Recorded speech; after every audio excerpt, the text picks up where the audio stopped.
Brazil বিশ্বকাপ জিতবে এ কথাটা শক্তভাবে আসলে বলা খুবই কঠিন। কারণ কোচ কার্লো আনচেলত্তি গতকাল যে স্কোয়াড ঘোষণা করেছেন, এই স্কোয়াডটি দেখে অন্তত ব্রাজিলের যারা সমর্থক রয়েছে তারা নেইমার জুনিয়রের জন্য হয়তো বিশ্বকাপটা উপভোগ করবে। কিন্তু এই দলে যে বিশ্বকাপ জেতা যে কতটা কঠিন হবে সেটাও নিয়েও কিন্তু সামাজিক যোগাযোগ মাধ্যমে খুব চর্চা হচ্ছে। ব্রাজিলের যে সমস্ত গ্রুপগুলো রয়েছে সেখানেও কিন্তু সমর্থকরা বিভিন্ন বিশ্লেষণ শেয়ার করছেন। আমিও কিন্তু এর সঙ্গে একমত। ব্রাজিল যে আসলে দল ঘোষণা করেছে, এই দল যদি একটা টিম গেম নিয়ে যদি খেলতে পারে, গত কয়েক মাসে কোচ কার্লো আনচেলত্তি এই জিনিসটাই চেষ্টা করেছেন তাদের টিম গেমের একটা কম্বিনেশন এটা যেন ডেভেলপমেন্ট একটা পর্যায়ে যেন নিয়ে যান। তিনি খুব বেশি সময় পাননি। এর মধ্যে এশিয়া সফরে এসেছিলেন, ক্রোয়েশিয়ার সঙ্গে খেলেছে, ফ্রান্সের সঙ্গে হেরেছে, জাপানের সঙ্গে হেরে গেছে। তো ওভারঅল মিলিয়ে আমার কাছে মনে হচ্ছে আবার তারা দুটো ম্যাচ জিতলো, দুটো ম্যাচ হারলো, মিশ্র একটা পারফরমেন্স। খুব বেশি যখন এক্সপেরিমেন্টের সময় পাননি আসলে কোচ, তাহলে ব্রাজিল বিশ্বকাপে আসলে কেমন করবে এই জিনিসটা এখনই বলা খুবই কঠিন। আসলে ব্রাজিলের যে টিম, এই অল্প সময়ের মধ্যে কোচ এই জিনিসটাই চেষ্টা করেছেন। 2022 ওয়ার্ল্ড কাপে আর্জেন্টিনা কিন্তু খুব ভালো টিম ছিল না। সেখানে তাদের কয়েকজন তারকা নতুন তারকা অসাধারণ কিছু পারফরমেন্স করেছিল এবং তাদের মূল যে বৈশিষ্ট্য ছিল সেটা ছিল হচ্ছে টিম গেম।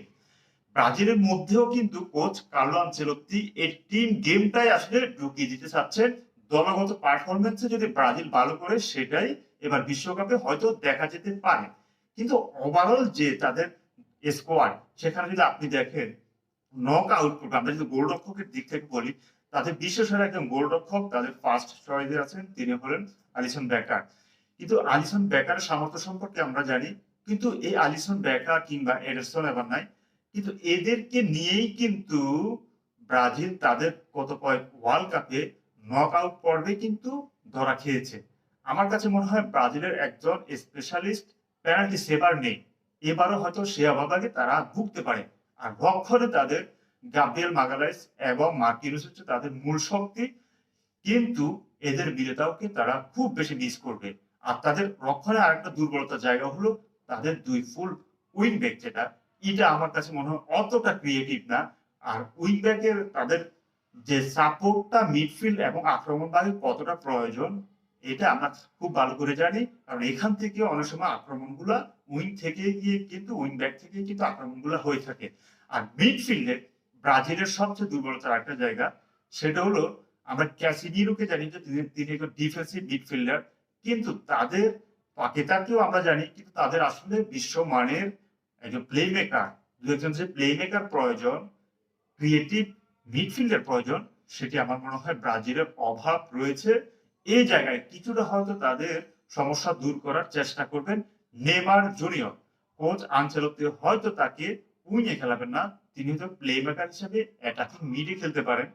আর এদিক থেকে হয়তো রাফিনিয়া আর মাথিয়াস কুনা, আর অন্যদিকে হয়তো ভিনিসিয়াস জুনিয়র তার লেফট উইংয়ে তার শক্তির জায়গা, এগুলোতে খেলবেন।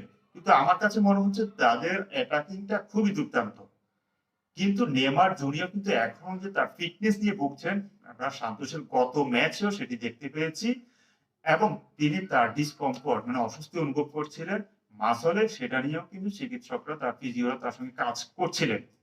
ওভারঅল মিলিয়ে নেইমার যদি কিছু হয় তাহলে ব্রাজিলের মিডফিল্ডটা, নেইমার যদি পুরোপুরি সার্ভিস দিতে না পারেন তাহলে ব্রাজিলের মিডফিল্ড এবং প্লে মেকিং এর যে অবস্থাটা, সেটা নিয়ে আমার সংশয় রয়েছে পুরোপুরি। আপনারা আমার সঙ্গে হয়তো দ্বিমত পোষণ করতে পারেন। কিন্তু ওভারঅল সবকিছু নির্ভর করছে কোচ কার্লো আনচেলত্তি এমন একজন কোচ, তিনি বিশ্বমানের কোচ। তার যে অর্জন এটি আসলে খুবই সমৃদ্ধ। আর কোচ কার্লো আনচেলত্তি যদি এই দলকে যদি একটা টিম গেমে যদি রূপান্তর করতে পারেন, আমরা কিন্তু গত কয়েক ম্যাচে সেটাই দেখতে পেয়েছি। ব্রাজিলে একটা টিম গেম তিনি করার চেষ্টা করেছেন।